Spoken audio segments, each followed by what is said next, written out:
Naramdaman ni Tala ang pagdaloy ng malamig na hangin mula sa bukana ng kusina. Kasunod ang tunog ng isang mabigat na bagay na tumama sa sahig, ang mabigat na kalansing ng mga gulong ng maleta sa ibabaw ng makinis na marmol. Ang bawat hibla ng kanyang katawan ay nanginginig, hindi dahil sa lamig, kundi dahil sa tindi ng insultong idinudulot ng bawat salitang lumalabas sa bibig ng babaeng kumuha sa lahat ng pag-aari niya.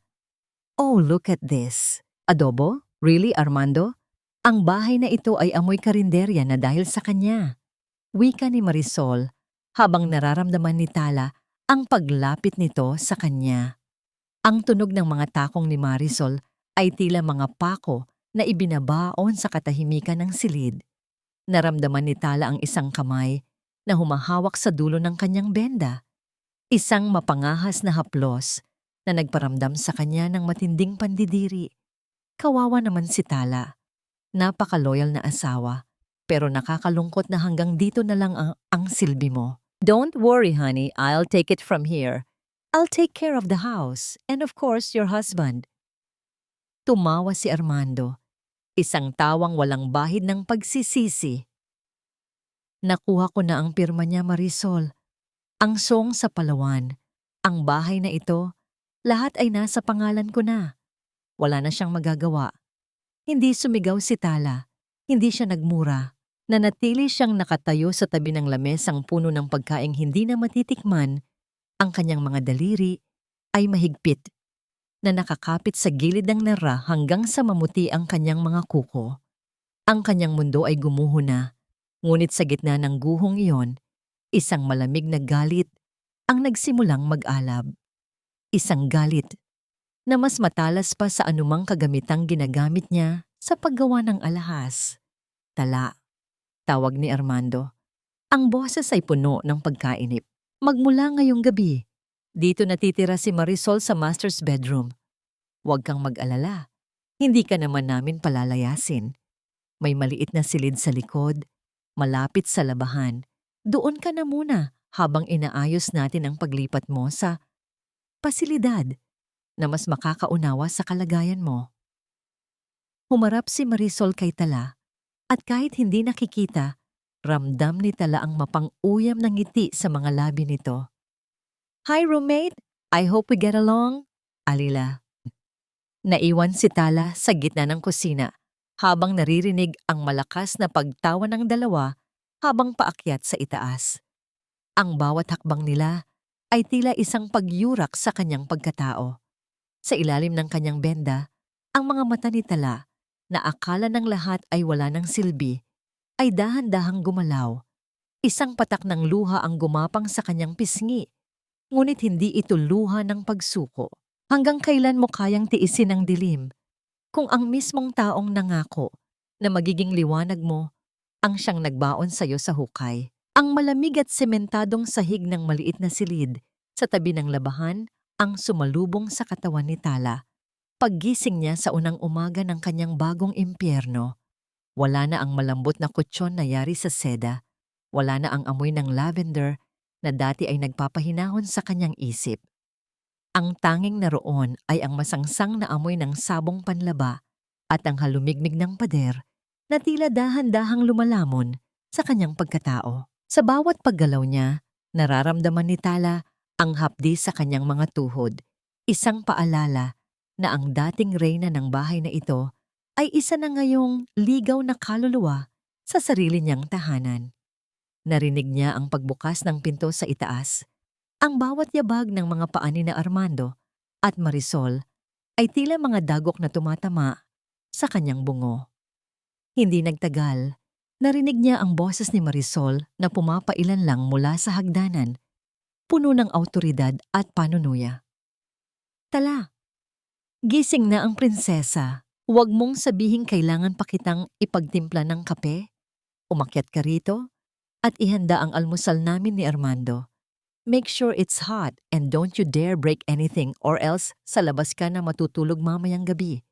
Sigaw ni Marisol na sinundan ng isang mapang-uyam na buntong hininga. Dahan-dahang tumayo si Tala, kinakapa ang pader upang gabayan ang kanyang bawat hakbang. Ang kanyang puso ay punong-puno ng pighati, ngunit pilit niyang pinatitigas ang kanyang kalooban. Sa kusina, naramdaman niya ang init ng kalan habang maingat siyang nagluluto. Ang bawat galaw niya ay sinusubaybayan ng mapanuring mga mata ni Marisol na nakaupo sa hapagkainan, tila isang buwitreng naghihintay ng pagkakamali ng kanyang biktima. Dahan-dahan naman tala, baka mabasag mo yang mamahaling set ko. Gift yan ni Armando sa akin last week. Baka hindi mo alam, ani Marisol habang nilalaro ang kanyang mga kuko. You know, it's actually quite pathetic. Dati, ikaw ang tinitingala sa mga gala. Pero ngayon, look at you. Isang bulag na kusinera na hindi man lang makita kung gaano kapangit ang suot mong basahan. Hindi kumibo si Tala. Ang kanyang mga kamay ay mahigip na nakakapit sa hawakan ng sandok. Ang kanyang mga kuko ay tila ibinabaon sa sariling palad upang pigilan ang pagsabog ng kanyang emosyon. Nang mailapag niya ang plato sa harap ni Marisol, naramdaman niya ang isang biglaang pagtulak sa kanyang balikat. Isang matunog na pagkabasag ng porselana ang bumasag sa katahimikan ng kusina nang tumama ang plato sa sahig.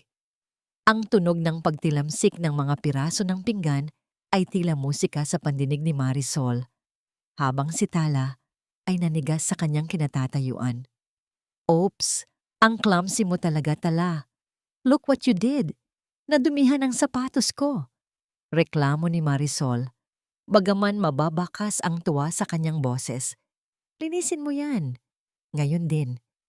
Gamitin mo ang mga kamay mo para masigurado mong walang maiiwang bubog. Sa gitna ng pangungutya, pumasok si Armando sa kusina. Amoy na amoy ni Tala ang mamahaling pabango nito. Ang pabangong dati ay nagbibigay sa kanya ng seguridad, ngunit ngayon ay nagdudulot lamang ng pagkasuklam. Umaasa siyang kahit kaunti ay ipagtatanggol siya nito o kahit man lang pagsabihan si Marisol. Ngunit ang narinig niya ay ang malamig na tinig na tila hindi na nakikilala ang babaeng naging katuwang niya sa loob ng 10 taon. Tala, gawin mo ang sinabi ni Marisol. Huwag kang maging pabigat dito. Marami akong gagawin sa opisina at ayaw kong marinig ang mga reklamo niyo rito sa bahay. Ani Armando, bago marinig ang tunog ng kanyang pag-upo at ang pagbuklat ng dyaryo. Lumuhod si Tala sa sahig. Sa pamamagitan ng kanyang mga daliri, dahan-dahan niyang kinapa ang matatalim na piraso ng porselana. Nararamdaman niya ang bawat hiwa sa kanyang balat, ang mainit na daloy ng dugo na humahalo sa natapong pagkain. Ang bawat sugat sa kanyang kamay ay tila sumisimbolo sa bawat sugat sa kanyang dangal. Sa bawat dampi ng kanyang balat sa malamig na sahig, lalong tumitindi ang apoy ng puot sa kanyang kalooban, isang apoy na dahan-dahang tumutunaw sa kanyang takot. Pagkaalis ni Armando patungo sa trabaho, naiwan si Tala sa sala upang maglinis. Habang kinakapan niya ang sofa upang ayusin ang mga unan, naramdaman ng kanyang kamay ang coat ni Armando na naiwan nito sa sandalan. Isang pamilyar na amoy ang nanahan sa tela, ngunit may kakaibang bigat sa bulsa nito ang pumukaw sa kanyang atensyon. Maingat niyang isinuot ang kanyang kamay sa loob ng bulsa ng coat. Ang kanyang mga daliri ay dumampi sa isang matigas at maliit na bagay, isang maliit na bote na yari sa salamin. Ramdam niya ang malamig na ibabaw nito at ang maliit na takip na tila hindi pa nabubuksan. Walang label, walang anumang palatandaan kung ano ang nilalaman nito. Habang hawak ang bote, biglang bumalik sa isip ni Tala ang gabi ng aksidente. Ang huling bagay na natatandaan niya bago ang lahat ay magdilim ay ang pag-abot sa kanya ni Armando ng isang baso ng tubig. Isang matinding kaba ang bumalot sa kanyang dibdib. Ang kanyang hininga ay naging mababaw at mabilis. Ang bote na ito, na tila isang lihim na nakatago sa kadiliman, ay nagdulot ng 1,000 katanungan sa kanyang isipan. Ano ang gamot na ito? Bakit ito itinatago ni Armando sa kanyang bulsa? Ang bawat tibok ng puso ni Tala ay tila isang babala na ang kanyang aksidente ay maaaring hindi pala isang aksidente lamang. Ang hawak niyang bote ay tila naging isang mabigat na pasanin, isang susi sa isang katotohanang mas madilim pa sa kanyang kasalukuyang kalagayan. Kung ang taong pinagkatiwalaan mo ng iyong buhay ang siya palang arkitekto ng iyong kapahamakan, hanggang saan mo kayang hanapin ang katotohanan sa gitna ng iyong pagkabulag? Ang bawat pighati ay tila isang malalim na sugat na dahan-dahang kumakalat sa buong katawan, ngunit sa gitna ng malalim na gabi, may isang haplos na naghatid ng kakaibang init sa nanlalamig na puso ni Tala. Sa loob ng kanyang maliit at madilim na silid, narinig niya ang mahinang pagpihit ng lumang seradura ng pinto. Isang tunog na sapat na upang magising ang kanyang namimiligrong kamalayan. Hindi iyon ang mayabang na hakbang ni Armando o ang matalas na takong ni Marisol. Ang mga yabag na yon ay tila pagdampi ng mga tuyong dahon sa lupa. Maingat, puno ng pagmamahal at pamilyar. Anak, huwag kang matakot. Si Nanay Rosa ito. Isang mahinang bulong ang pumuno sa silid. Kasunod ang amoy ng pinakuluang mga dahon at sariwang lupa. Naramdaman ni Tala ang pag-upo ng matanda sa tabi ng kanyang papag.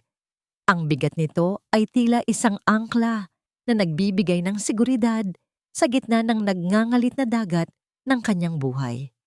Dahan-dahang inilapat ni Nanay Rosa ang kanyang magaspang ngunit mapagkaling ang mga kamay sa mukha ni Tala. Isang malamig na sensasyon ang dumampi sa kanyang mga talukap, ang bango ng mga lihim na damo mula sa malalayong baybayin ng Palawan ay tila isang himig na nagpapakalma sa kanyang isipan.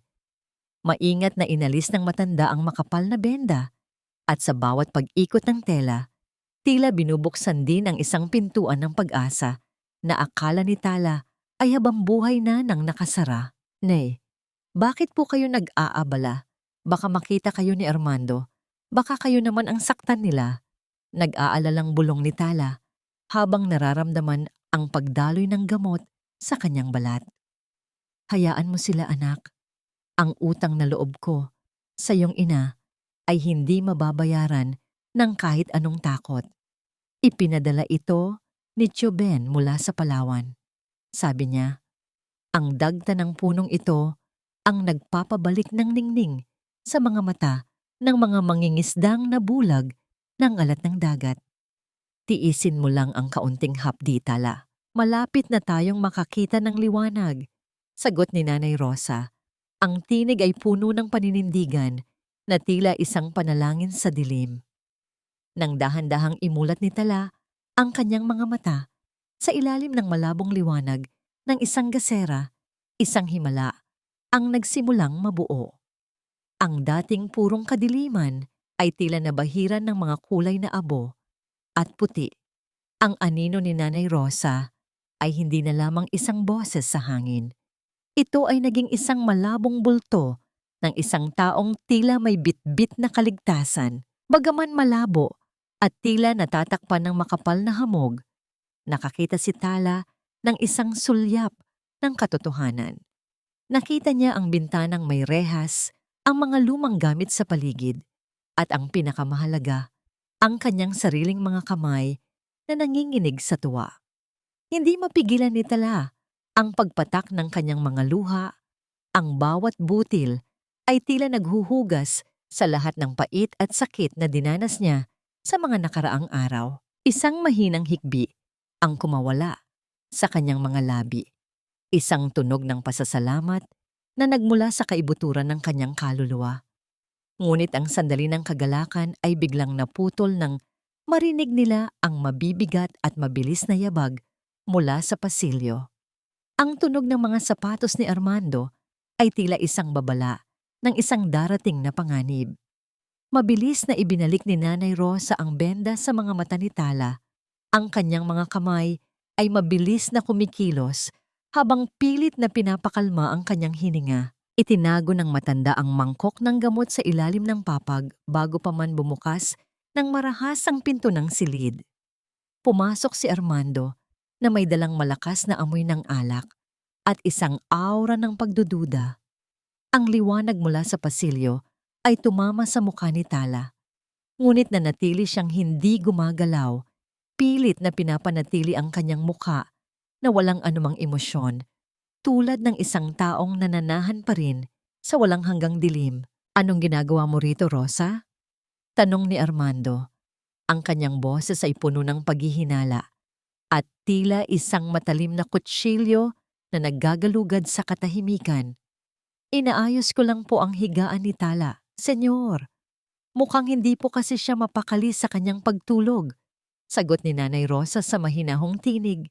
Bagaman ramdam ni Tala ang panginginig ng mga daliri ng matanda na nakapatong sa kanyang balikat.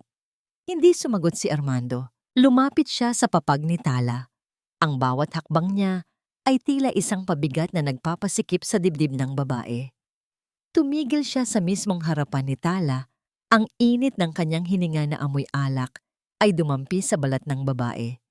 Nararamdaman ni Tala ang bawat hibla ng kanyang buhok na tumatayo sa tindi ng kaba, ngunit pinilit niyang panatilihing nakapikit ang kanyang mga mata sa ilalim ng benda. Ang kanyang katawan ay tila isang matigas na kahoy na walang nararamdaman. Biglang gumalaw ang kamay ni Armando. Sa isang mabilis at marahas na pagkilos, itiniwarik niya ang kanyang daliri na tila ba itutusok ito sa mga mata ni Tala. Isang pagsubok, isang malupit na paraan upang malaman kung mayroon pa bang nakikita ang babaeng nasa harap niya. Nanatiling hindi kumikibo si Tala. Kahit na ang bawat selula sa kanyang utak ay sumisigaw na umiwas, nanatili siyang estatwa. Ang kanyang mga pilik mata ay hindi man lamang nanginig. Ang kanyang hininga ay nanatiling mababaw at regular. Sang matagal na katahimikan ang namayani sa silid, isang katahimikan na tila ba binibilang ang bawat segundo ng kanilang buhay. Pagkaraan ng ilang sandali, narinig ni Tala ang marahas na pagbuga ng hangin mula kay Armando na sinundan ng tunog ng kanyang pagtalikod. Mabuti na yung malinaw, Rosa. Ayaw ko ng mga lihim sa bahay na ito, ani Armando habang naglalakad palabas. Ang tunog ng kanyang mga sapatos sa sahig ay dahan-dahang humina hanggang sa muling bumalik ang kapayapaan sa maliit na silid. Nang masiguro nilang wala na ang lalaki, huminga ng malalim si Nanay Rosa at mabilis na nanalangin ng pasasalamat. Hinawakan niya ang kamay ni Tala at doon niya naramdaman na ang kamay ng dalaga ay basang-basa na ng malamig na pawis. Anak, ang galing mo! Bulong ng matanda. Kaunting tiis na lang. Ang liwanag na nakita mo kanina ay tanda na hindi ka pinababayaan ng Diyos. Dahan-dahang itinaas ni Tala ang kanyang kamay. Ang kamay na kanina lamang ay nakaramdam ng munting hiwa mula sa porselana at ngayon ay may hawak na bagong pag-asa. Sa gitna ng malabong paningin na tila natatakpan ng manipis na kurtina, isang determinasyon ang nabuo sa kanyang puso. Hindi na lamang siya isang biktima na naghihintay ng awa. Ngayong gabi, napatunayan niya na ang dilim ay maaari ring maging isang baluti. Sa ilalim ng kanyang benda, ang kanyang mga mata ay muling pumikit. Ngunit sa pagkakataong ito, hindi dahil sa kawalan ng pag-asa, kundi upang ihanda ang sarili sa isang laban na siya na ang magdidikta ng katapusan. Ano ang gagawin mo kung ang iyong muling pagkakita ay magbubunyag ng mga lihim na mas masakit pa kaysa sa iyong pagkabulag? Saan mo pagagamitin ang mga kamay na yan, Tala? To make more jewelry you can't even see? Baka mas bagay sa iyo ang maglinis na lang ng banyo habang buhay kaysa mangarap na muling makahawak ng mamahaling bato. Ang mga salitang yon ni Marisol na binitawan niya habang nakatingin sa mga sugatang daliri ni Tala kaninang umaga ay tila mga lason na paulit-ulit na kumakalat sa kanyang isipan. Ngunit sa ilalim ng malamlam na liwanag ng buwan na sumisilip sa maliit na bintana ng kanyang silid, hindi ang sakit ang nananaig kay Tala. Sa kanyang kandungan ay nakapatong ang isang piraso ng papel na lihim na iniabot ni Nanay Rosa. Isang liham na nagmula sa malalayong baybayin ng Palawan. Dahan-dahang dinala ni Tala ang papel sa kanyang ilong. Ang amoy ng pahina ay hindi amoy ng mamahaling pabango ni Marisol o ng maasidong sabong panlaba. Amoy ito ng dagat, ng tuyong asin, at ng kahoy na bagong tabas. Ito ang amoy ng kanyang kabataan, ang amoy ng kalayaang unti-unti nang kinukuha sa kanya. Anak, basahin ko ba para sa'yo? Mahinang tanong ni Nanay Rosa habang maingat na isinasara ang pinto upang walang makarinig. Tumango si Tala. Ang kanyang puso ay tila isang ibon na sabik na lumipad palabas ng hawla. Sa bawat salitang binibigkas ng matanda, tila nabubuhay ang mga alaala sa isipan ni Tala. Ang liham ay mula kay Tioben, ngunit may isang pangalan na naging sanhi ng paghinto ng kanyang paghinga, si Kiko. Sabi ni Ben, maayos naman daw ang lahat sa Siyong sa Palawan, kahit napilit itong ginugulo ng mga tauhan ni Armando. Basa ni Nanay Rosa sa malambot na tinig. At si Kiko, lagi raw siyang nagtatanong tungkol sa Tala. Kasalukuyan niyang tinatapos ang isang bagong bangka. Pinangalanan niya itong Tala ng Karagatan. Sabi niya, kahit gaano pa kadilim ang gabi, ang bituin daw ang magsisilbing gabay ng mga mangingisda pa uwi. Isang mainit na pakiramdam ang lumaganap sa dibdib ni Tala. Si Kiko, ang kababatang laging sumasabay sa kanya sa pampang, ang lalaking tahimik na nagmamasid habang siya ay nag-aaral gumawa ng alahas sa ilalim ng gabay ng kanyang ama. Ang imahe ni Kiko, ang kanyang malalapad na balikat, ang mga kamay na puno ng kalyo mula sa paggawa ng bangka, at ang mga matang kasing lalim ng dagat ay tila isang angkla na humahawak kay Tala sa gitna ng unos. Nay, mayroon pa ba siyang ibang sinabi? Tanong ni Tala. Ang kanyang boses ay puno ng pagnanais na marinig pa ang tungkol sa lalaking tila naging bahagi na ng kanyang nakaraan. Sinabi rin niya na huwag kang mawawalan ng pag-asa, pagpapatuloy ni Nanay Rosa, at mayroon pa palang iniwan si Tioben sa loob ng package. Inabot ni Nanay Rosa kay Tala ang isang maliit at lumang telepono. Isang device na halos wala ng kulay ngunit gumagana pa.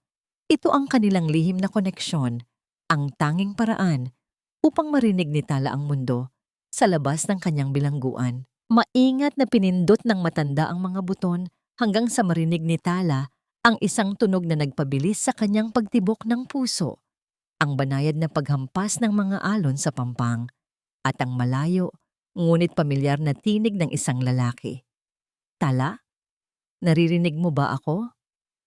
Ang boses ni Kiko ay malalim, payapa, at puno ng isang katapatang hindi kailanman naramdaman ni Tala kay Armando.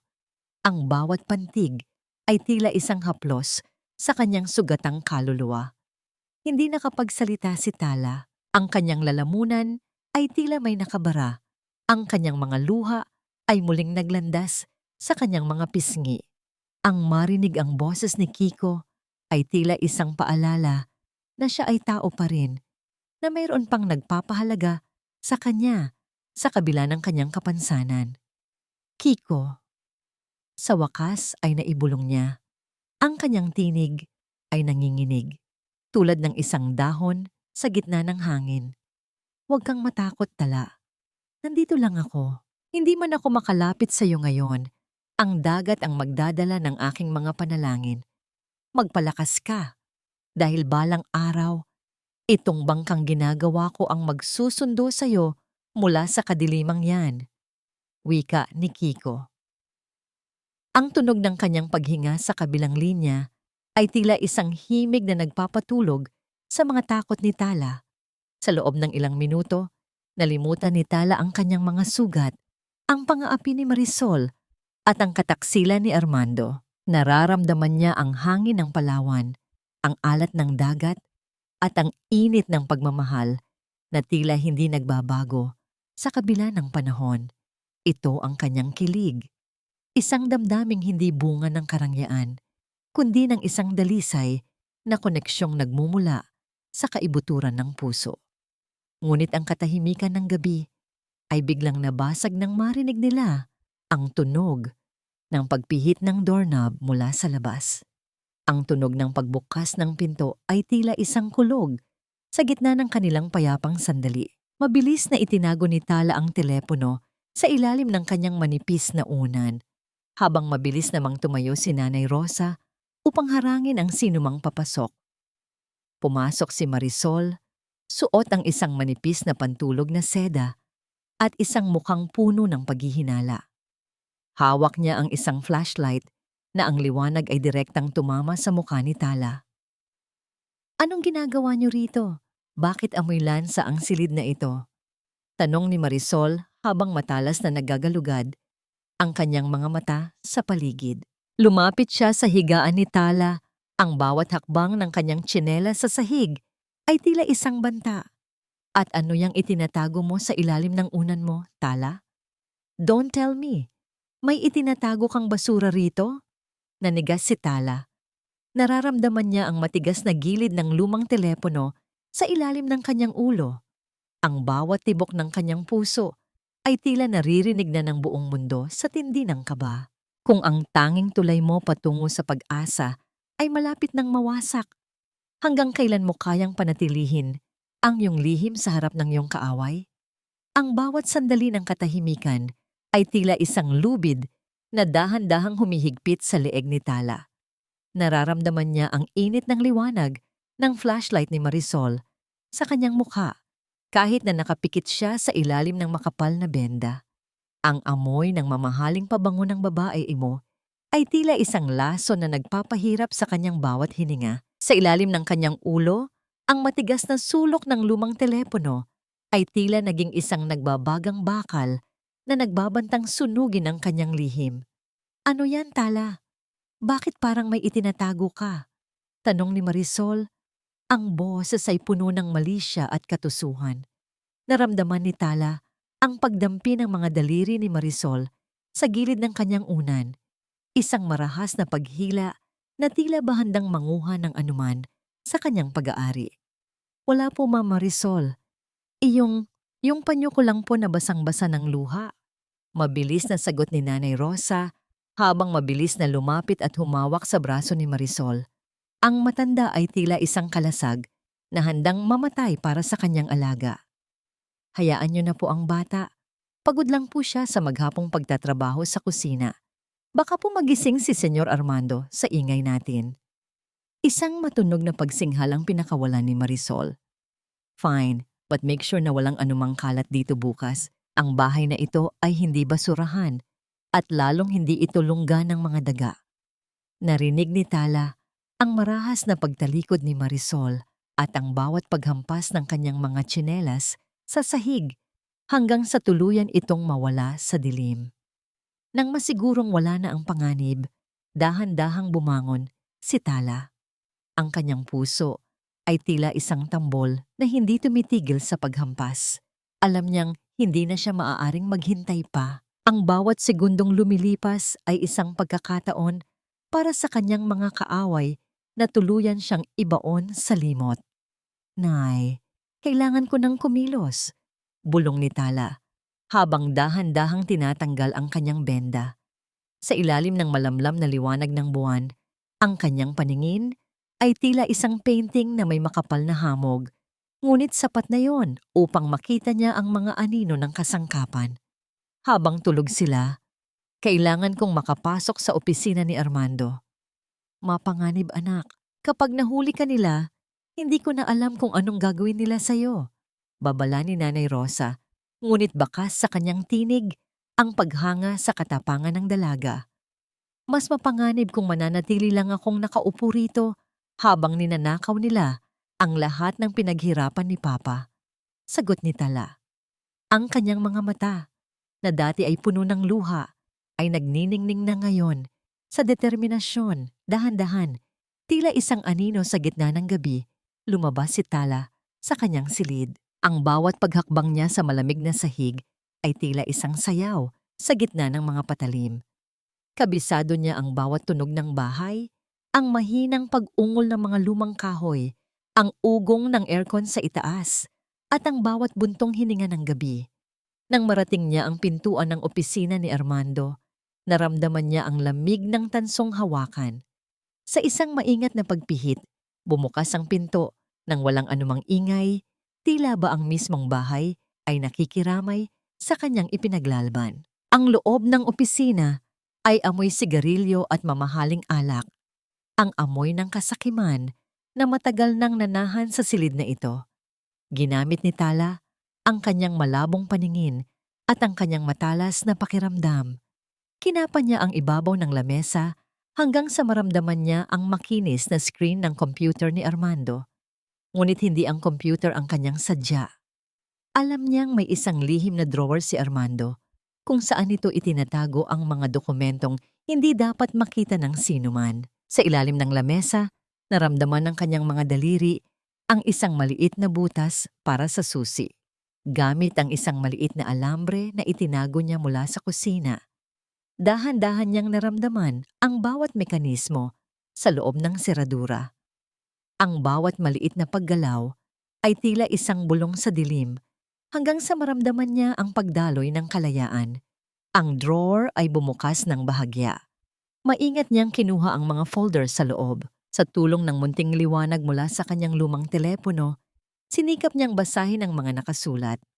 Ang bawat numero, ang bawat pirma ay tila mga latay na humahampas sa kanyang dangal. Nakita niya ang mga bank transfer patungo sa mga account na hindi niya kilala. Ang mga dokumento ng pagbebenta ng kanyang mga alahas na idineklarang nawawala noong nakaraang taon. At ang pinakamasakit sa lahat, isang kontrata para sa paglilipat ng pagmamay-ari ng Siyong sa Palawan sa isang kumpanyang pag-aari ni Marisol. Ang kanyang kamay ay nanginginig sa tindi ng puot. Ang lalaking sinabihan niyang I do, 10 taon, na ang nakalilipas ay ang mismong lalaking unti-unting pumapatay sa kanyang pangarap. Ngunit sa gitna ng kanyang pagbabasa, isang tunog ang bumasag sa kanyang konsentrasyon. Ang tunog ng marahang pagpihit ng doorknob ng opisina ay tila isang kulog na nagpabato sa kanyang kinatatayuan. Ang liwanag mula sa pasilyo ay dahan-dahang gumapang sa sahig ng silid, kasabay ng tunog ng pagbukas ng pinto na tila ba naghuhula ng isang malaking sakuna. Nanigas si Tala habang hawak-hawak ang mga folder sa kanyang dibdib. Ang kanyang hininga ay tila tumigil sa pagdaloy. Ang kanyang puso ay tila sasabog na sa tindi ng kaba. Sino ang papasok? Si Armando ba na puno ng galit? O si Marisol na may dalang panunuya? Sa gitna ng iyong paghahanap ng katarungan, paano mo mapapanatili ang iyong maskara kung ang katotohanan ay pilit ng kumakawala sa iyong mga kamay? Ang bawat hibla ng hininga ni Tala ay tila naging yelo sa kanyang lalamunan. Nang dahan-dahang bumukas ang pinto ng opisina, ang liwanag mula sa pasilyo ay gumuhit ng isang mahabang anino sa sahig. Isang aninong tila isang higanteng handang lumamon sa kanyang maliit na pagkatao. Niyakap ni Tala ang mga folder sa kanyang dibdib. Ang bawat kanto ng papel ay tila tumatarak sa kanyang balat, habang ang kanyang puso ay humahampas sa kanyang mga rurok sa bilis na hindi niya pa naramdaman kailanman. Anak, Tala. Isang basag na bulong ang bumasag sa nakabibinging katahimikan. Hindi yun ang malupit na tinig ni Armando. Napakawalan ni Tala ang isang mahabang buntong hininga na tila ba noon lang siya muling nakahinga simula nang pumasok siya sa silid na yon. Si Nanay Rosa, pawisan at namumutla ang mga labi, ay mabilis na pumasok at isinarado ang pinto sa likuran niya. Ang tunog ng paglapat ng kahoy sa hamba ay tila isang munting panalangin ng kaligtasan sa gitna ng panganib. Nay, bakit po kayo nandito? Akala ko ay natutulog na kayo. Nanginginig na tanong ni Tala habang mabilis na ibinabalik ang ilang dokumento sa drawer. Nagising ako dahil narinig ko ang yabag ni Armando sa itaas. Pababa na siya, Tala. Kailangan na nating umalis dito ngayon din. Babala ng matanda. Ang kanyang mga kamay ay mabilis na humawak sa braso ni Tala upang hilahin ito palabas. Ngunit bago pa man sila makahakbang, nahagip ng malabong paningin ni Tala Ang isang kulay abo na envelope na nakasingit sa pinakailalim ng lihim na drawer. May nakasulat doon na nagpabagal sa daloy ng kanyang dugo. Palawan Incident. Case closed. Ang mga titik ay tila mga uod na gumagapang sa kanyang paningin, ngunit malinaw ang ibig sabihin ng bawat salita. Sandali lang, Nay, ani Tala. Sa kabila ng panganib, nanaig ang kanyang pakiramdam na mayroon pa siyang dapat malaman. Mabilis niyang kinuha ang envelope at binuksan ito. Sa loob ay may mga litrato ng isang wasak na sasakyan at isang kopya ng autopsy report ng kanyang ama. 10 taon na ang nakalilipas. Sa pamamagitan ng munting liwanag ng kanyang telepono, binasa ni Tala ang mga huling linya ng ulat. Ang kanyang ama ay hindi namatay sa simpleng atake sa puso habang nagmamaneho. May natagpo ang bakas ng isang kemikal sa kanyang dugo, isang gamot na pampahina ng puso na sadyang inihalo sa kanyang iniinom. Ang pangalan ng kemikal na nakasulat sa ulat ay eksaktong kapareho ng nakasulat sa maliit na bote na nahanap ni Tala sa bulsa ng coat ni Armando noong nakaraang gabi.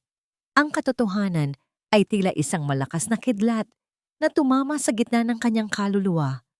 Ang lalaking pinakasalan niya, ang lalaking pinagkatiwalaan niya ng kanyang buhay at ng kanyang yaman, ay hindi lamang isang taksil. Siya ay isang mamamatay tao. Pinatay niya ang ama ni Tala upang makuha ang suong ng perlas na tanging yaman ng kanilang pamilya. Nay, pinatay niya si Papa, bulong ni Tala. Ang kanyang boses ay tila galing sa ilalim ng lupa. Ang kanyang mga luha ay hindi na mapigilan. Ang bawat patak ay puno ng poot at matinding pighati.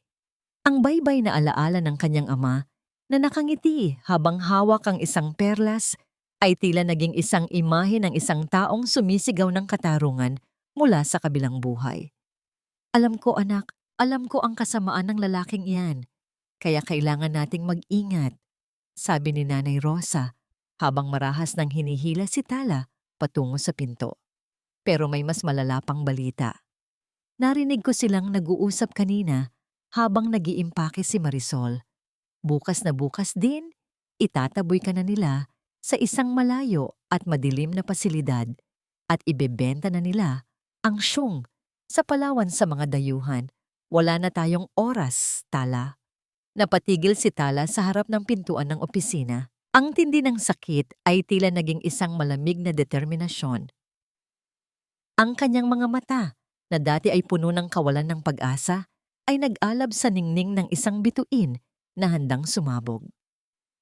Ang pagbebenta sa suwong ay ang huling hakbang ni Armando upang burahin ang alaala ng kanyang ama at hindi niya hahayaang mangyari iyon. Narinig nila ang tunog ng pagbukas ng pinto sa dulo ng pasilyo. Ang mabibigat na hakbang ni Armando sa sahig ay tila isang dambuhala na papalapit sa kanila. Ang bawat yabag ay mas malakas, mas malapit at mas puno ng panganib. Ang tunog ng kanyang pag-ubo at ang mahinang pagpito nito ay tila isang himig ng kamatayan para sa sinumang mahuhuli nito. Mabilis na isinilid ni Tala ang envelope sa loob ng kanyang damit, malapit sa kanyang puso. Hinawakan niya ng mahigpit ang kamay ni Nanay Rosa. Ang kanilang mga palad ay basang-basa ng malamig na pawis ng takot at pag-asa. Sa gitna ng kadilimang ito, hindi na lamang sariling buhay ang ipinaglalaban ni Tala. Dala-dala na niya ang hustisya para sa kanyang ama. Takbo, Nay, bulong ni Tala nang marinig nilang huminto ang mga yabag sa tapat mismo ng pinto ng opisina. Ang tunog ng pagpihit ng doorknob mula sa labas ay tila isang huling hudyat ng kanilang pagkawasak o ng kanilang muling pagsilang. Kung ang katotohanang natuklasan mo ay sapat na upang pumatay ng iyong huling pag-ibig, meron ka pa bang matitirang lakas upang harapin ang taong pumaslang sa iyong buong mundo? Ang bawat sandali ng katahimikan sa loob ng maliit na silid sa tabi ng labahan ay tila isang mabigat na pasanin na nakapatong sa mga balikat ni Tala. Matapos ang kanilang mabilis at nakapanindig balahibong pagtakas mula sa opisina ni Armando, Ang tanging naririnig na lamang ay ang mabilis na paghinga ni Nanay Rosa at ang mahinang pag-ugong ng gabi sa labas. Nakasandal si Tala sa malamig na pader. Ang kanyang mga kamay ay mahigpit na nakakapit sa envelope na naglalaman ng katotohanan tungkol sa pagkamatay ng kanyang ama. Ang bawat tibok ng kanyang puso ay tila isang sumbat, isang paalala na ang katarungan ay matagal nang nakabinbin sa ilalim ng mga kasinungalingan ng lalaking tinawag niyang asawa. Anak, kailangan mong magpakatatag. Hindi pa tapos ang laban nating ito. Bulong ni Nanay Rosa habang dahan-dahang kinukuha ang isang luma at maduming basahan sa sulok ng silid. Mula sa likod ng mga nakatambak na gamit, kinuha ng matanda ang isang maliit na kahon na yari sa nera. Ang ibabaw nito ay puno na ng alikabok, ngunit nananatiling matatag ang pagkakagawa. Ito ang ipinatago ng iyong ina bago siya pumanaw. Sabi niya, ibigay ko lamang ito sa iyo kapag wala ka na talagang matakbuhan. Ito ang kahon ng alaala. Dahan-dahang dinala ni Tala ang kanyang mga kamay sa ibabaw ng kahon. Ramdam niya ang mga ukit ng bulaklak sa gilid nito. Ang bawat kurba ay tila isang haplos mula sa kanyang ina na matagal na niyang hindi nararamdaman. Nang buksan niya ang takip, ang amoy ng luma at tuyong bulaklak ng sampagita ay humalo sa amoy ng bakal at langis. Sa loob ng kahon ay nakalagay ang mga maliliit na kagamitan sa paggawa ng alahas, mga martilyo, sipit at mga pait na naging saksi sa paghubog ng kanyang tainang bilang isang platero. Ngunit sa pinakailalim ng mga kagamitang ito, may isang bagay na binalot sa telang pelus na kulay itim. Isang maliit na recorder, luma at gasgas na ang casing, ang humantong sa palad ni Tala. Ang kanyang mga daliri ay nanginginig habang hinahanap ang pindutan para sa playback. Sa kabila ng takot na baka muling marinig ang sakit ng nakaraan, nanaig ang kanyang pagnanais na mahanap ang huling piraso ng puzzle na bubuo sa kanyang paghihiganti. Sa isang mahinang pagpindot, ang tunog ng pag-ikot ng tape sa loob ng device ay tila isang mahinang bulong na nagmumula sa kabilang buhay. Sa simula, ang maririnig lamang ay ang tunog ng hangin at ang mahinang paghampas ng mga alon na tila ba ang recording ay ginawa sa dalampasigan ng Palawan. Pagkatapos ay narinig ni Tala ang boses ng kanyang ama, matatag ngunit puno ng pag-aalala, at ang boses ni Armando na tila isang aserong nagkikiskisan sa tindi ng galit. Hindi ko ibibigay sa iyo ang syung, Armando. Ang lupang ito ay para sa kinabukasan ni Tala at ng mga mangingisda rito.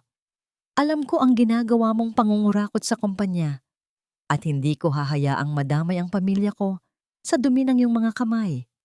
Ang boses ng kanyang ama ay tila isang kulog na bumasag sa katahimikan ng silid ni Tala.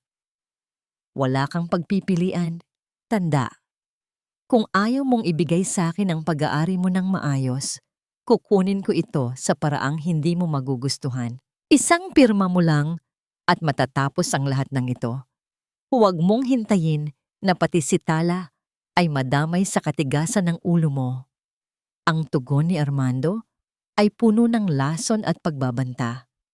Ang recording ay naputol sa tunog ng isang marahas na pagtulak at ang pagbagsak ng isang mabigat na bagay sa sahig. Pagkatapos ay narinig ang huling mga salita ni Armando, isang bulong na tila sumusumpa sa kadiliman. Laujado Faichet. Ang matandang ito ay kailangang mamatay upang makuha ko ang lahat. Isang patak lang ng gamot na ito sa kanyang kape at magiging akin na ang lahat. Nabitawan ni Tala ang recorder sa kanyang kandungan. Ang bawat salitang narinig niya ay tila mga latay na humahampas sa kanyang kaluluwa na nag-iiwan ng mga sugat na hindi kailanman maghihilom. Ang katotohanan ay mas talamak at mas malupit kaysa sa kanyang iniisip. Hindi lamang aksidente ang pumatay sa kanyang ama.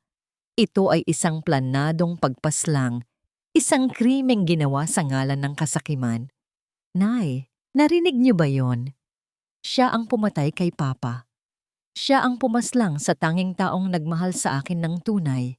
Ang tinig ni Tala ay tila isang iyak ng isang sugatang hayop, puno ng pighati at matinding puot.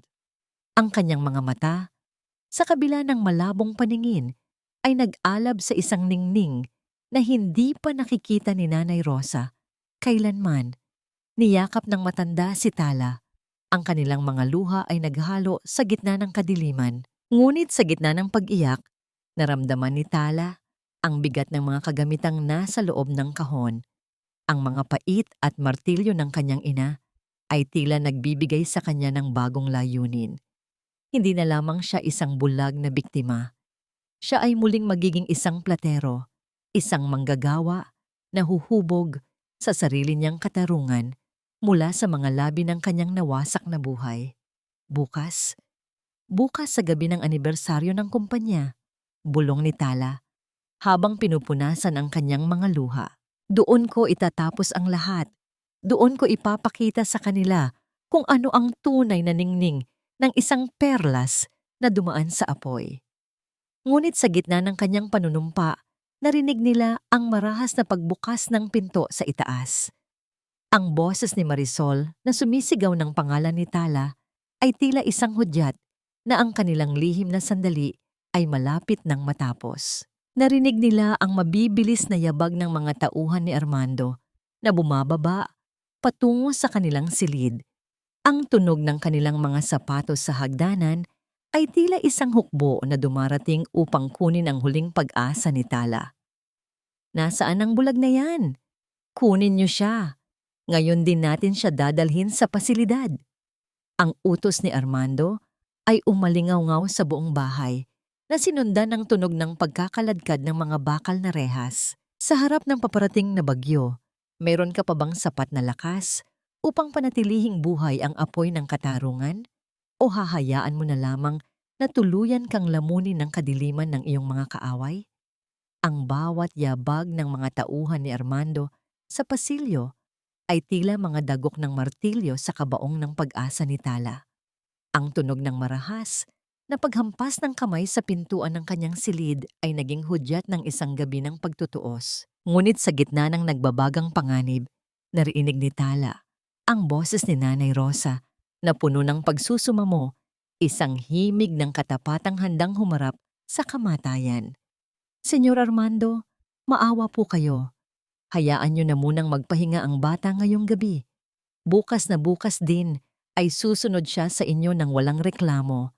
Hayaan niyo siyang maghanda ng kanyang sarili bago niyo siya ilayo sa bahay na ito. Ang tinig ng matanda ay nanginginig, ngunit may bigat ng isang panalangin. Isang matagal na katahimikan ang namayani. Isang katahimikan na tila ba tinitimbang ang bawat hininga sa loob ng silid.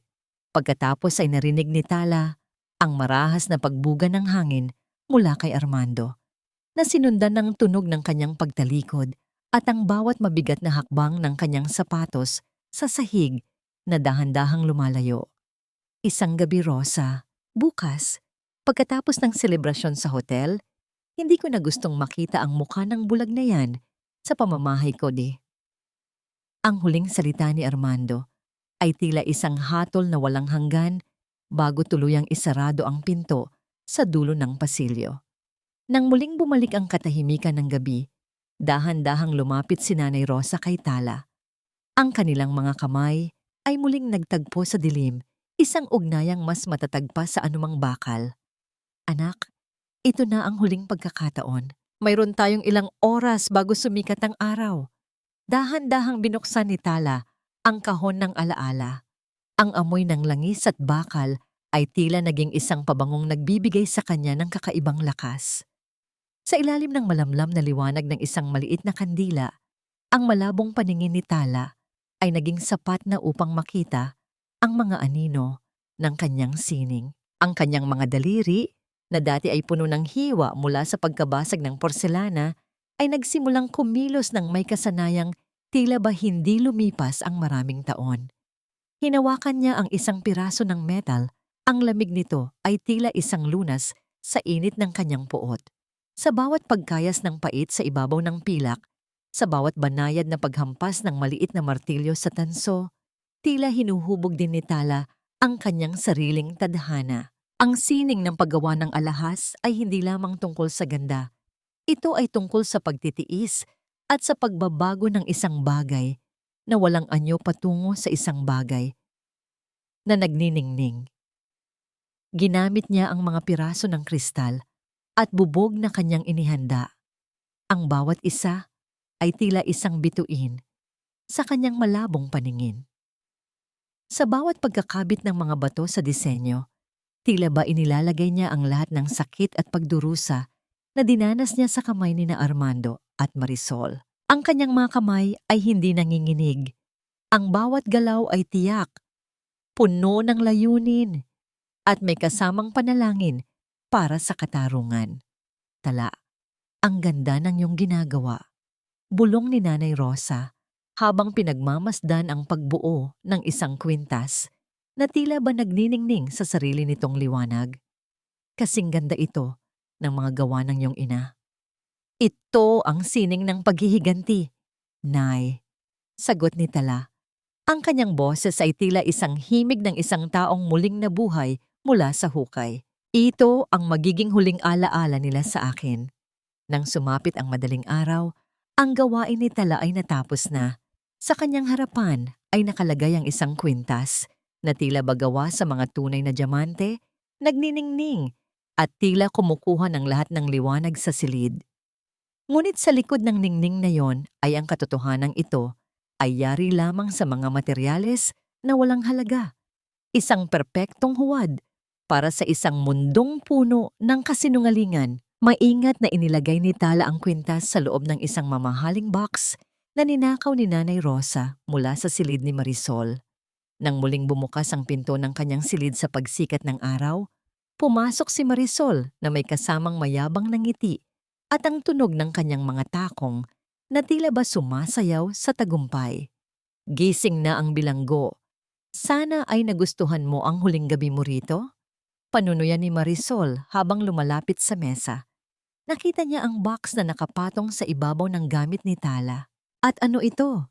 Don't tell me, may itinatago ka pang alahas na hindi nakuha ni Armando? Marahas na binuksan ni Marisol ang box. Ang kanyang mga mata ay nanlaki sa tindi ng gulat at paghanga nang makita ang kwintas sa loob. Ang ningning nito ay tila tumama sa kanyang mukha na nagpasilaw sa kanyang kasakiman. Wow! Armando didn't tell me na may ganito ka pa palang itinatago. Wika ni Marisol habang dahan-dahang kinukuha ang kwintas. But since alis ka na rin naman, I think it's better if I take this. It will look perfect on me for tonight's anniversary party. Bagay na bagay ito sa suot kong gown. Isinuot ni Marisol ang kwintas sa kanyang leeg sa harap ng salamin.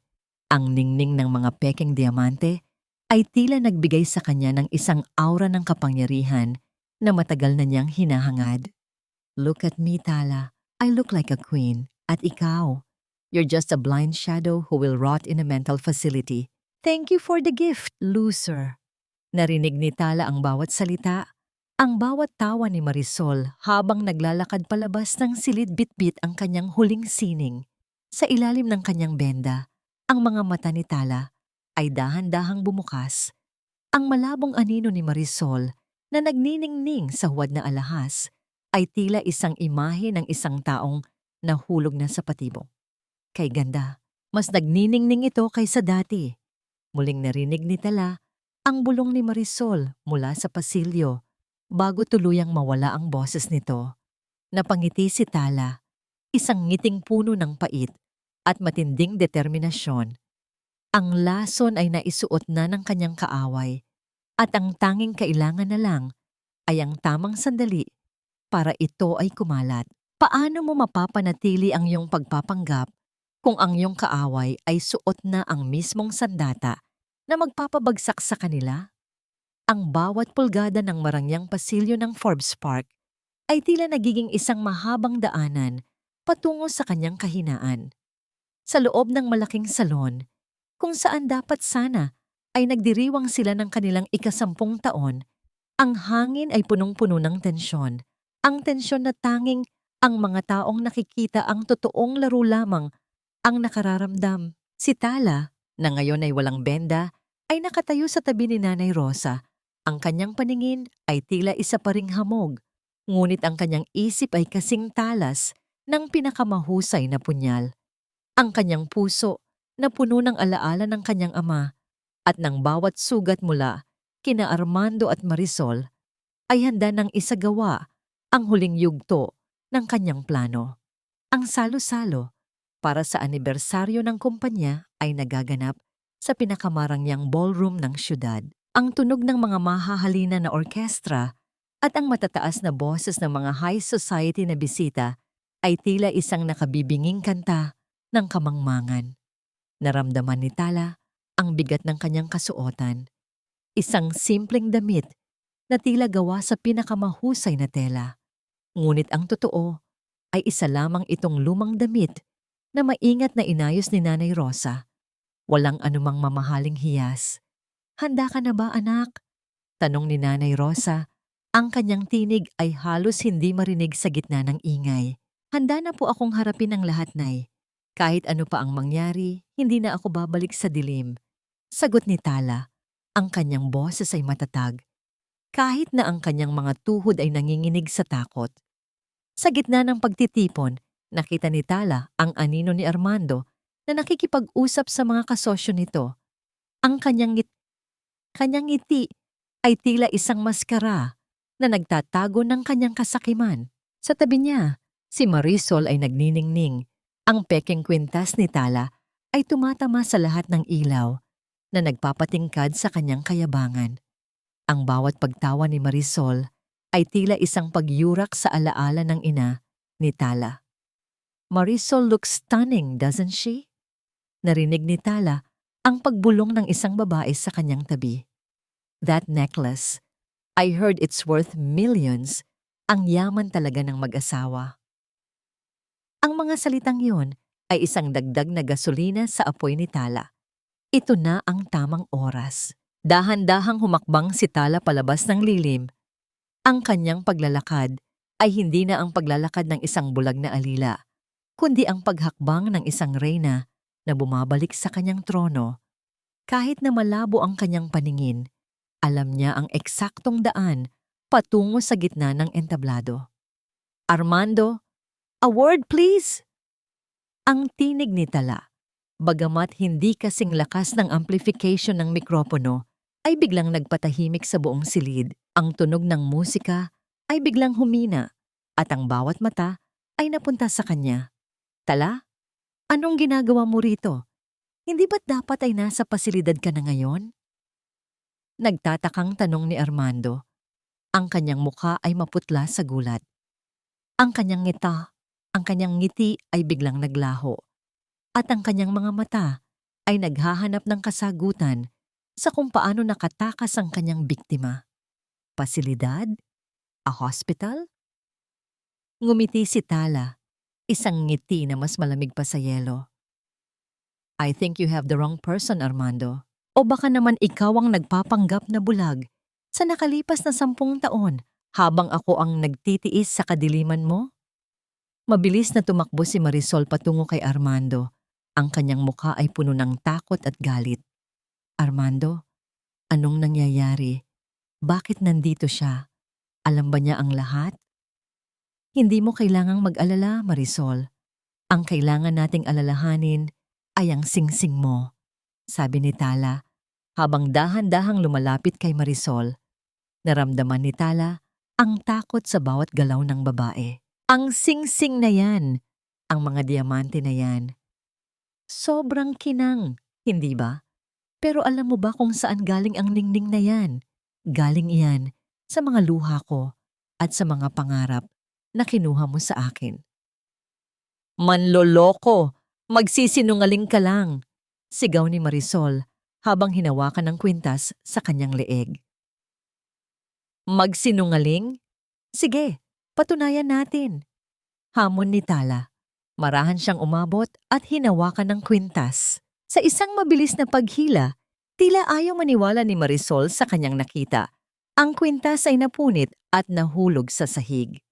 Nang tumama ito sa marmol, ang mga kristal na yari sa salamin ay nagkahiwa-hiwalay at ang dating nagniningning na mga diamante ay naging mga piraso ng basag na salamin na walang anumang kinang.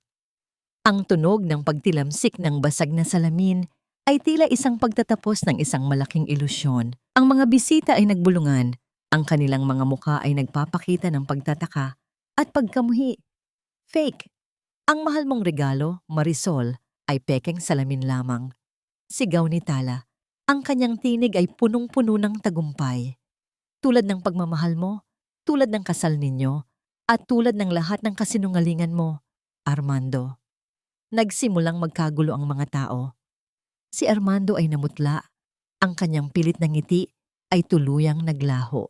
Ang kanyang mga mata ay naghahanap ng paraan upang tumakas, ngunit huli na ang lahat. Hindi ito ang napag-usapan natin, ungol ni Armando habang hinaharap si Tala. Hindi tayo nag-usap, Armando. Ikaw ang nagsalita ng lahat ng iyong kasinungalingan sa akin. At ngayong gabi, dito sa harap ng lahat, ibabalik ko sa iyo ang lahat ng yon. Mariing sabi ni Tala. Sa isang di inaasahang kilos, inilabas ni Tala ang maliit na recorder mula sa kanyang damit. Hinawakan niya ito sa harap ng mikropono at sa isang iglap, ang tinig ng kanyang ama na naglalahad ng pagtataksil at pagpatay ni Armando ay umalingaw-ngaw sa buong ballroom na sinundan ng pabulong na pag-amin ni Armando sa kanyang kasamaan. Ang katahimikan na sumunod ay mas mabigat pa sa anumang ingay. Sa gitna ng kawalan ng boses, narinig ni Tala ang tunog ng sirena ng pulisya na papalapit sa labas ng gusali. Tila isang koro na naghahatid ng katarungan. Nang dumating ang mga pulis, si Armando at Marisol ay nakatayo lamang, hindi makagalaw. Ang kanilang mga mukha ay nagpapakita ng pagkabigla at pagkatalo. Sa huling pagkakataon, tiningnan ni Tala si Armando.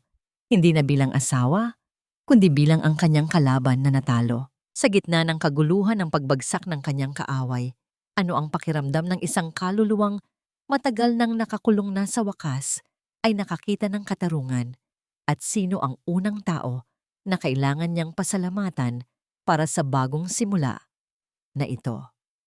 Sa gitna ng kaguluhan na dulot ng pag-aresto kina Armando at Marisol, ang tunog ng mga pulis na nag-iingat sa pagkaladkad sa dalawang dating makapangyarihang tao ay tila isang malakas na pagpapatibay ng katotohanang hindi matatakasan ang katarungan. Ang bawat bulong at sigawan ng mga bisita ay unti-unting humupa, napalitan ng kakaibang katahimikan, ang katahimikan na naghahatid ng pahinga matapos ang isang matinding digmaan. Nakatayo si Tala sa gitna ng ballroom. Ang kanyang mga mata ay nakakakita na ng mundo sa unang pagkakataon sa mahabang panahon. Isang mundo na tila mas maliwanag at mas matapat kaysa sa mga alaala niya ng Forbes Park. Ang unang mukhang nakita niya ng ganap at malinaw ay ang mukha ni Nanay Rosa, na ngayon ay puno ng luha, ngunit ito ay luha ng paglaya at pagmamalaki. Ang matanda ay niyakap siya ng mahigpit, at sa yakap na yon, naramdaman ni Tala ang tunay na kahulugan ng utang na loob at katapatan. Tapos na, anak. Malaya ka na. Malaya na ang kaluluwa mo, bulong ni Nanay Rosa sa kanyang tainga. Ngunit sa gitna ng kanyang tagumpay, isang anino ang lumitaw mula sa gilid ng kanyang paningin. Isang anino na pamilyar at nagdala ng kakaibang kapayapaan. Nakatayo sa bukana ng silid, hindi siya kabilang sa mga mamahaling damit at nagtataasang tao. Siya ay nakasuot ng simpleng t-shirt at maong. Ang kanyang mga kamay ay may bakas ng alikabok at kahoy at ang kanyang mukha ay hinahaplos ng mahinahong liwanag ng umaga na nagsisimula ng sumikat. Si Kiko. Ang kanyang presensya ay tila isang himala. Hindi siya kabilang sa mundo ng mataas na lipunan, ngunit ang kanyang dating ay tila mas angkop sa liwanag na ito. Sa loob ng mga linggo, ang kanyang tinig sa telepono at ang kanyang tahimik na suporta mula sa Palawan ang nagbigay kay Tala ng lakas na mabuhay. Ngayon, narito siya. Ang mga mata ni Tala ay nag-ukit ng isang nangiti na hindi niya naramdaman mula pa noong namatay ang kanyang ama. Lahat ng mga sikat na personalidad, lahat ng mga kasosyo ni Armando ay tila naglaho sa kanyang paningin. Tanging si Kiko lamang ang tanging liwanag na kailangan niya. Dahan-dahang humakbang si Tala patungo sa kanya. Ang kanyang mga hakbang ay hindi na nanginginig, bagkus ay puno ng katiyakan. Ang mga bisita ay tahimik na nanonood, ang kanilang mga mukha ay puno ng pagtataka. Sino ang simpleng lalaking ito na may kakayahang maging sentro ng atensyon ng dating asawa ni Armando? Nang magkalapit na sila, hindi na nag-aksaya ng panahon si Tala. Sa harap ng lahat, sa gitna ng mga abo ng kanyang nakaraan, siya ay lumapit kay Kiko.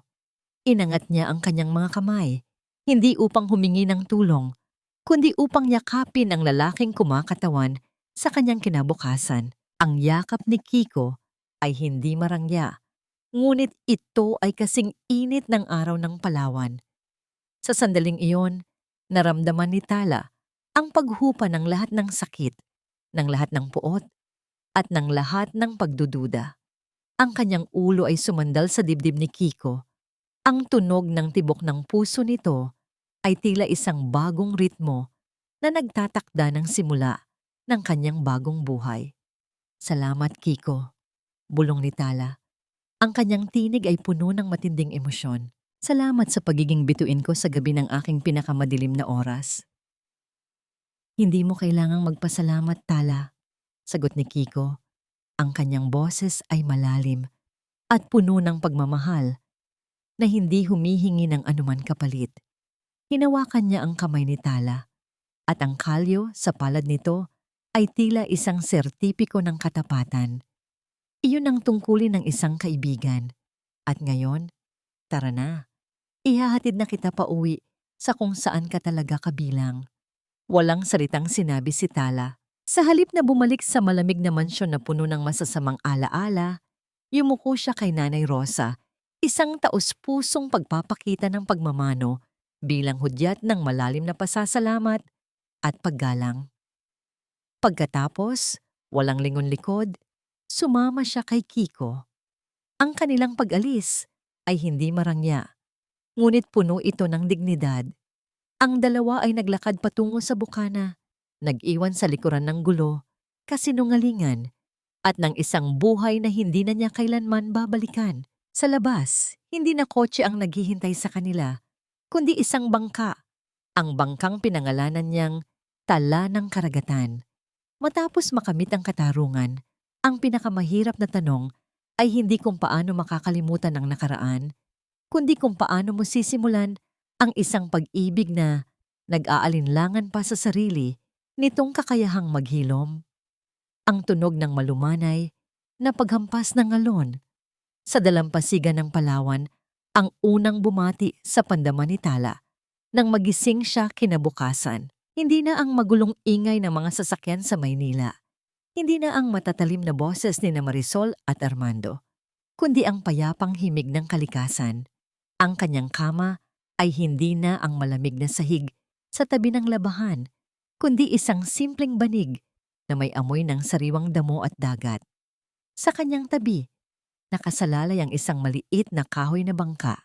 Ang pangalan nito, Tala ng Karagatan, ay nakaukit sa gilid nito, isang patunay ng pangako na isinagawa. Bumangon si Tatala. Ang kanyang mga paa ay tuwid na tumapak sa buhangin, hindi na nanginginig sa takot o sa kaba. Ang kanyang paningin ay tila mas malinaw na ngayon kaysa kailanman, na tila ang kalikasan mismo ang naglilinis sa anumang ulap na naiwan mula sa kanyang dating buhay. Sa kanyang paligid, ang mga tanawin ay simple ngunit puno ng kabuluhan. Ang asul na tubig, ang mga puno ng niyog na nakahilig, at ang tahimik na paggawa ni Kiko sa maliit na kubo na malapit sa kanila. Nakita ni Tala si Kiko na abala sa paghahanda ng kanilang almusal sa labas ng kubo. Ang lalaki ay nakasuot ng simpleng puting kamiseta na bahagyang basa dahil sa hamog ng umaga. Ang kanyang mga kamay ay abala sa pag-aayos ng apoy para sa kanilang isda. Ngunit ang kanyang mga mata ay hindi maalis sa pagtingin kay Tala. Ang kanyang mga labi ay may bahagyang ngumungiti ng isang taong matagal nang naghintay. Magandang umaga, Tala ng karagatan. Bati ni Kiko nang mapansin niyang gising na ang babae. Ang tawag na yon ay hindi nagpapahiwatig ng anumang pagmamataas o kapangyarihan, kundi ng isang banal na pagkilala sa kanyang tunay na halaga. Lumapit si Tala, ang kanyang puso ay puno ng kaginhawaan na hindi kayang ibigay ng anumang yaman. Magandang umaga, Kiko. Hindi ko aakalaing ganito pala ang pakiramdam ng pagiging malaya. Ang kalayaan ay hindi tungkol sa kung saan ka naroroon. Tala, ito ay tungkol sa kung sino ka, anuman ang nasa paligid mo. Sagot ni Kiko habang inilalayo ang kanyang tingin kay Tala at nagtungo sa apoy. Naluto ko na ang tinapay na may gata na paborito mo noong bata pa tayo. At mayroon din tayong sariwang isda na nahuli ko kaninang madaling araw. Ang bawat simpleng aksyon ni Kiko ay isang matinding pagtatama sa lahat ng mga karanasan ni Tala kay Armando. Walang pag-aari, walang yaman, walang pag-aaway. Tanging ang dalawang taong naghahanap ng kapayapaan sa piling ng isa't isa. Habang kumakain sila, nagkwentuhan sila tungkol sa suwong ng perlas. Nalaman ni Tala na matagal nang sinubukan ni Chuben at ng mga lokal na mangingisda na protektahan ang lugar mula sa mga tauhan ni Armando na nagdadala ng mga pekeng papeles ng pagbili. Ngunit dahil sa kawalan ng legal na kakayahan at takot sa kapangyarihan ng dating bayaw ni Tala, hindi nila ito lubusang mapigilan. Ngayon, Tala, ikaw na ang may hawak ng susi, ani Kiko, habang hinahawakan ng kamay ni Tala sa ibabaw ng mesa. Ang kanilang mga kamay ay nagdikit. Ang kanyang mga kamay na nagpapatibay ng mga bangka at ang mga kamay ni Tala na muling natutong magbigay buhay sa mga bato. Ang suwong ay hindi mawawala. Pero bago natin ito buksan muli, kailangan mo munang paghilumin ang iyong sarili. Ang mga sumunod na araw ay naging isang proseso ng paggaling. Magkasama silang pumupunta sa dalampasigan, naglalakad ng walang salita. Tanging ang tunog ng kanilang mga yapak sa buhangin ang nagpapahintulot na sila ay magkasama.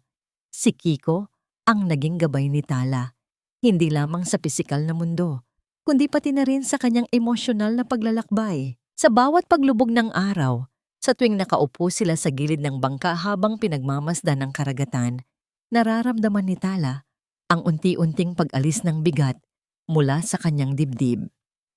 Isang gabi, habang nakaupo sila sa dalampasigan, pinagmamasdan ang milyon-milyong bituin sa kalangitan, naramdaman ni Tala ang malamig na hangin. Walang ginawa si Kiko, kundi ang dahan-dahang ibigay ang kanyang sariling jacket kay Tala. Ang material ay magaspang, ngunit puno ng init ng katawan ng lalaki. Salamat, bulong ni Tala. Huwag kang magpasalamat sa mga bagay na natural lang na ibinibigay ko sa iyo, sagot ni Kiko. Dahan-dahan siyang lumapit at sa ilalim ng liwanag ng buwan, naramdaman ni Tala ang kanyang hininga na humahaplos sa kanyang pisngi. Sa isang sandali ng matinding kaba at pag-aalinlangan, dahan-dahang yumuko si Kiko at hinalikan si Tala sa kanyang noo. Isang halik na tapat, malinis at puno ng paggalang. Ito ay isang pangako ng isang pag-ibig na magpapagaling, hindi magdudulot ng sugat. Sa sandaling iyon, naramdaman ni Tala na natapos na ang kanyang paglalakbay sa kadiliman. Narating na niya ang kanyang pag-asa. Matapos makahanap ng bagong pag-ibig at kapayapaan, ano ang huling hakbang na kailangang gawin ni Tala upang ganap na maisara ang kabanata ng kanyang nakaraan at simulan ang pagbubukas ng kanyang siyong?